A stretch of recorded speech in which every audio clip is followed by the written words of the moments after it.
नमस्कार, आप देख रहे हो इंडिया टाइम्स न्यूज, इंडिया का सबसे तेज न्यूज दिखाने वाला चैनल। आइए बढ़ते हैं आज की बड़ी खबर की ओर।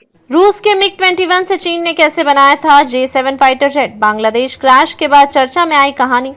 हाल ही में बांग्लादेश की राजधानी ढाका में चीन निर्मित एक F-7 लड़ाकू विमान दुर्घटनाग्रस्त हो गया, जिसमें 27 से अधिक लोगों की जान चली गई। इस विमान को आमतौर पर ग्रैंडपा फाइटर जेट भी कहा जाता है। F-7 वास्तव में चीन का एक ऐसा मॉडल है जिसे 1960 के दशक में रूस तत्कालीन सोवियत संघ के मिग-21 लड़ाकू विमान की तकनीक और डिजाइन के आधार पर विकसित किया गया था।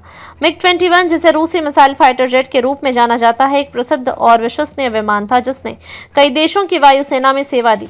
चीन ने इस विमान की तकनीक को लाइसेंस बनाकर J-7 नामक विमान बनाया। बाद में F-7, जो कि J-7 का उन्नत संस्करण माना जाता है, जो कई तकनीकी सुधारों के साथ तैयार किया गया था। F-7 लड़ाकू विमान का इस्तेमाल न केवल चीन में बल्कि Bangladesh, Pakistan, Iran, Myanmar, Namibia, Nigeria, उत्तर कोरिया, श्रीलंका, सूडान, तंजानिया और जिम्बाब्वे जैसे देशों की वायुसेनाओं द्वारा किया जाता है।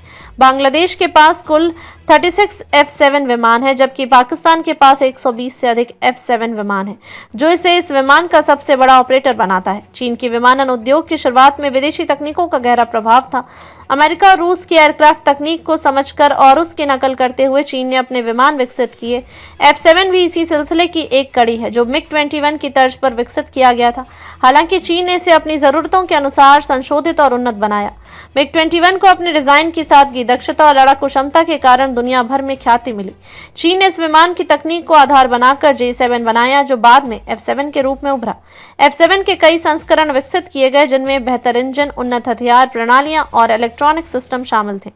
हालांकि F-7 विमान का नाम आधुनिक युद्ध विमानों के साथ तुलना में थोड़ा पुराना माना जाता है, लेकिन यह अभी भी कई देशों के लिए एक भरोसेमंद लड़ाकू विमान है, खासकर उन देशों के लिए जिनके पास उच्च तकनीक वाले विमानों को खरीदने के संसाधन सीमित हैं। बांग्लादेश में हुए इस हादसे ने F-7 की सुरक्षा और विश्वसनीयता पर सवाल खड़े कर दिए हैं। हालांकि इस विमान का सेवा में लंबा इतिहास रहा है और यह कई दशकों तक विभिन्न अभियानों में सफलतापूर्वक इस्तेमाल किया गया है। दुर्घटना के बाद भी यह विमान उन देशों की वायुसेना का हिस्सा बना हुआ है जो सीमित संसाधनों के बावजूद अपने क्षेत्र की सुरक्षा करना चाहते हैं। चीन के लिए विमान एक तरह से उसके विमान निर्माण क्षमता का प्रमाण भी है, क्योंकि उसने विदेशी तकनीक को लेकर इसे स्थानीय जरूरतों के हिसाब से विकसित किया। मिग-21 की लाइसेंस्ड कॉपी से शुरू हुआ यह सफर आज एक वैश्विक उत्पाद के रूप में जाना जाता है। अंततः F-7 विमान की यह कहानी उस युग की तकनीकी साझेदारी और विकसित होती है सैन्य विमानन क्षमता का उदाहरण, जिसने चीन को विश्व मानचित्र पर एक मजबूत विमान निर्माता के रूप में स्थापित किया। खबरों में अब तक के लिए बस इतना ही। फिर होगी आपसे मुलाकात, तब तक के लिए नमस्कार और देखते रहिए इंडिया टाइम्स न्यूज।